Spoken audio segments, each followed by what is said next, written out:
अस्सलाम वालेकुम नाज़रीन, welcome to the channel we care your health में, क्योंकि हिकमत तो खिदमत है। जी जनाब, हदीस में आता है कलौंजी में मौत के अलावा हर बीमारी से शिफा है। लेकिन कभी आपने ये देखा कि आप कलौंजी इस्तेमाल कर रहे हैं और घुटनों में दर्द हो रहा वो ठीक नहीं हो रहा, या सर में दर्द हो रहा ठीक नहीं हो रहा, या कोई और दूसरी बीमारी है जो ठीक नहीं हो रही, तो हदीस कैसे गलत हो सकती है? हमारी रिसर्च जो है वो गलत है। तो हमें क्या करना है, कलौंजी के साथ क्या क्या मिलाकर इस्तेमाल करेंगे तो हमारी कौन कौन सी बीमारियां ठीक होंगी, तो इस वीडियो के अंदर मैं आपको वो बताऊंगा। और साथ साथ ये बता दूं कि असली कलौंजी की क्या पहचान होती है। तो आप जानना चाहते हैं तो इस वीडियो को पूरा देखिए। जी जनाब, जैसा कि मैंने शुरू में तस्करा किया कि कलौंजी में हदीस से साबित है कि सिवाय मौत के हर बीमारी का उसमें शिफा है। असल बात यह है कि हमने अभी तक उसको सही तरीके से जाना नहीं, और अगर मैं इसके ऊपर वीडियो बना आपसे गुफ्तगू करता चला जाऊं तो मेरे ख्याल में वीडियो ना ख़त्म होने वाली, क्योंकि अल्लाह ताला और नबी करीम सल्लल्लाहु अलैहि वसल्लम ने जैसे फरमाया कि इसमें जो है हर बीमारी का शिफा मौजूद है। तो अगर मैं हर बीमारी का तज़किरा करूंगा तो बहुत तवील वीडियो हो जाएगी, इसलिए मैंने मुख्तसरन कुछ बीमारियों को मद्देनज़र रखते हुए और कलौंजी के साथ हम क्या क्या चीज़ें ऐसी मिलाएं जिससे जो है हमारी बहुत सारी बीमारियां जो मैंने आपके सामने अभी तज़किरा करूंगा वो ठीक हो जाएंगी, और किस तरीके से कलौंजी का इस्तेमाल किया जाए और क्या हम गलती करते हैं कलौंजी इस्तेमाल करते वक्त, ये सारा कुछ मैं आपको बताऊंगा। लेकिन मैं कहूँगा कि मेरी वीडियो को लाइक करें, शेयर करें, हमारे चैनल को सब्सक्राइब करें। कोई भी मेडिसिन मंगवाना चाहते हैं या कोई बात पूछना चाहते हैं तो जनाब इस नंबर पर मुझसे रब्ता कर सकते हैं। जी जनाब, कलौंजी को सयादाना भी कहा जाता है, और अरबी में इसको हुब्बतुल असूदा कहा जाता है, फ़ारसी में इसको शोनीस कहा जाता है, और अंग्रेज़ी में ब्लैक कॉमिन के नाम से इसको जाना जाता है। सिंधी में इसको कलौड़ी और बंगाली में इसको मगरेला कहा जाता है, और संकरत में इसको कंची कहा जाता है।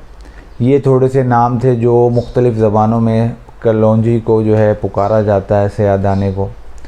इसका जो पौधा होता है सौंफ के पौधे से मुशाबहत रखता है और 40 सेंटीमीटर तक लंबा होता है। इसकी जो शाखें होती हैं वो लंबी होती हैं, और इसकी जो फली होती है वो 3 उंगली के बराबर जो है 3 उंगली बराबर जो है ये लंबी होती है इसकी फली। उसी में से ये बीज निकलते हैं, और ये बीज जो होते हैं वो प्याज के बीज से तुख़म में प्याज के बीज से मुशाबहत रखते हैं।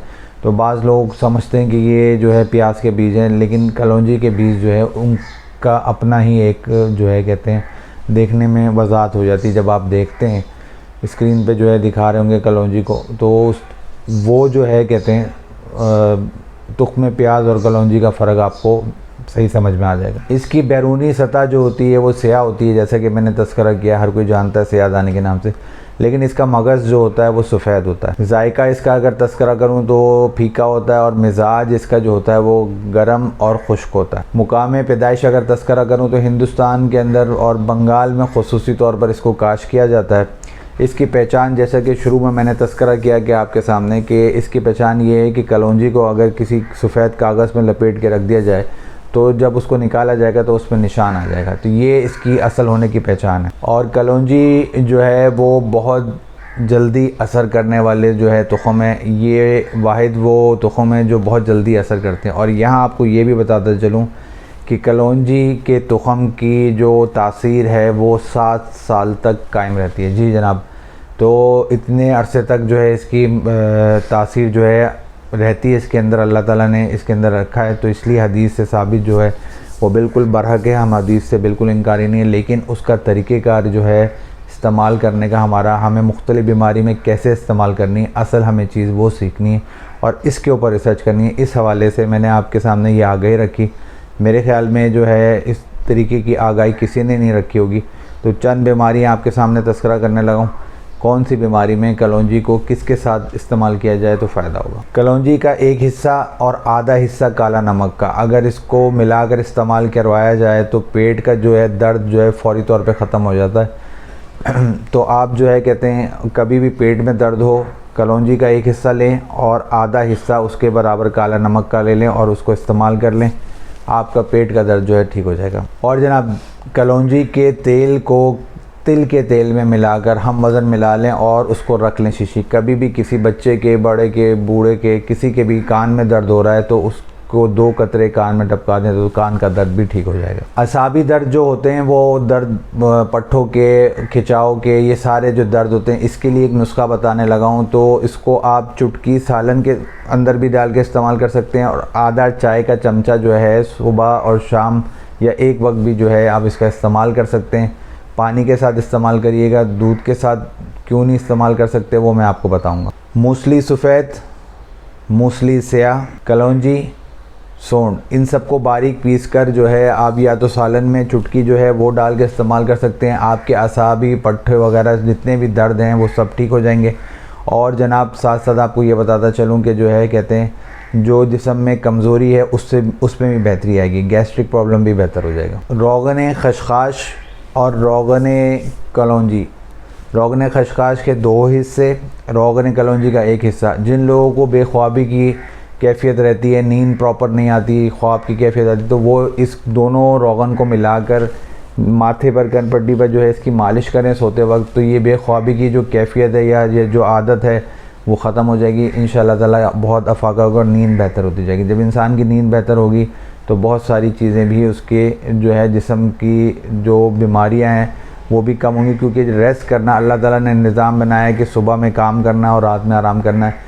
इसके पीछे कोई बहुत सारे राज हैं जो हम अभी जानते नहीं हैं, ये अल्लाह ताला ज़्यादा बेहतर जानता है। अच्छा जी, बर्स हो जाता है, फुल बेरी हो जाती है, उसके लिए भी एक नुस्खा बताने लगा हूँ। आपने सिरका लेना है, उसके अंदर कलौंजी जो है वो पाउडर डाल दें, भिगो के रख दें और उसको जो है 1 दिन के लिए छोड़ दें। उसके बाद उस सिरके को जो है बर्स वाले दाग के ऊपर लगाएं, फुलबेरी के निशान के ऊपर लगाएं, तो आपके फुलबेरी का निशान भी और बर्स का जैसा मसला जो है वो भी ख़त्म हो जाएगा। बहुत सारे लोगों के या बच्चों के अमूमन तौर पर पेट में कीड़े हो जाते हैं, तो पेट के कीड़ों के हवाले से किस तरीके से इस्तेमाल की जाए तो आप तरीका नोट फरमाएँ। 1 ग्राम स्याह मिर्च, 1 ग्राम ज़ीरा, 1 ग्राम नमक, 250 मिलीग्राम सेब का रस और 10 कतरे कलौंजी के, रोगन कलौंजी के, ये आप मिला लें और वो जूस आप पी लें तो आपके पेट के कीड़े जो है वो ख़त्म हो जाएंगे। ये ज़बरदस्त नुस्खा है, बच्चे आराम से मज़े लेकर भी पी लेंगे, बड़े भी पी लेंगे। इसलिए जिन बच्चों के या बड़ों के पेट में कीड़े हो गए हैं तो वो ये मशरूब बनाकर पिएँ, इंशाअल्लाह ताला उनको फ़ायदा होगा। जिगर के हवाले से जो है बताने लगा हूँ कि अगर जिगर कमज़ोर हो गया तो देसी अजवाइन लेकर रात को पानी में भिगो के रख दें, मिट्टी के बर्तन में रख देंगे तो ज़्यादा बेहतर है। 24 घंटे के लिए उसको भिगोए रखें। उसके बाद उसको जो है आप लेकर उसमें 6 कतरे मिला लें उस पानी के अंदर और उसको जो है आप पी लें तो आपका जो है जिगर जो है वो मजबूत भी होना शुरू हो जाएगा। जिगर के कोई मसलाइल जो आपके साथ दरपेश हो रहे हैं वो भी ठीक होना शुरू हो जाएगा। जी हाँ, हाई ब्लड प्रेशर के लिए जो है शरबत किसी किस्म का भी हो, शरबत इलायची हो, गर्मियाँ है, संदल है, आपने उसके अंदर आधा चाय का चमचा रोगन कलौंजी मिलाना है। तो हाई ब्लड प्रेशर वाले जो हैं वो परेशान ना हो, वो इसका इस्तेमाल इस तरीके से करेंगे तो इंशाअल्लाह ताला उनका हाई ब्लड प्रेशर का मसला भी हल हो जाएगा। जी जनाब, नुकसान ये है कि आपको बताने लगा हूँ इसका नुकसान भी, इतनी सारी चीज़ें मैंने आपके सामने तस्करा की और कैसे कैसे इसका इस्तेमाल करवाया जाता है। हम तरीक़ेकार जो है सही इख्तियार करेंगे तो हमें फ़ायदा होगा।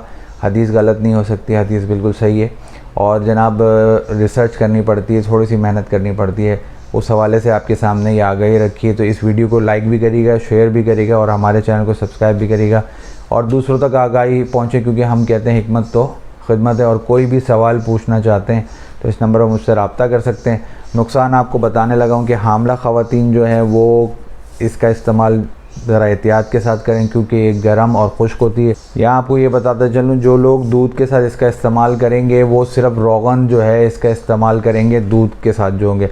और बलगमी, जिन लोगों को सांस के नाली में बलगम हो जाती है, वो भी 6 कतरे रोज़ाना रात को जो है दूध के अंदर डाल के इस्तेमाल करें तो फ़ायदा होगा। कलौंजी को दूध के साथ यानी पाउडर को दूध के साथ कभी नहीं इस्तेमाल करिएगा, वरना आपका जो है मसला ख़राब हो सकता है। और साथ साथ आपको ये भी बताता चलूँ कि जब भी कलौंजी को इस्तेमाल करवाया जाए तो चबा कर इस्तेमाल नहीं किया जाए, वो तरीक़ेकार गलत होता है। हमेशा कलौंजी को या तो पाउडर की सूरत में निगल लें या फिर उसको डायरेक्टली 1 चम्मच फाँक कर ऊपर पानी पी लें, ये इसका असल तरीका है। अगर दूसरे तरीके से इस्तेमाल करेंगे तो वो मुनासिब नहीं होता, क्योंकि इसके अंदर ऑयल होता है। ये तमाम आगाही थी जो कलौंजी के मुतालिक आपको मैंने दी, और इसके ऊपर अगर मैं और बात करता चलूँगा तो वीडियो तवील हो जाएगी। मैं जिस हद तक मुमकिन हो सकता था आपके सामने मैंने बीमारी को तस्करा किया। इंशाअल्लाह दोबारा इसके ऊपर वीडियो बनाऊँगा।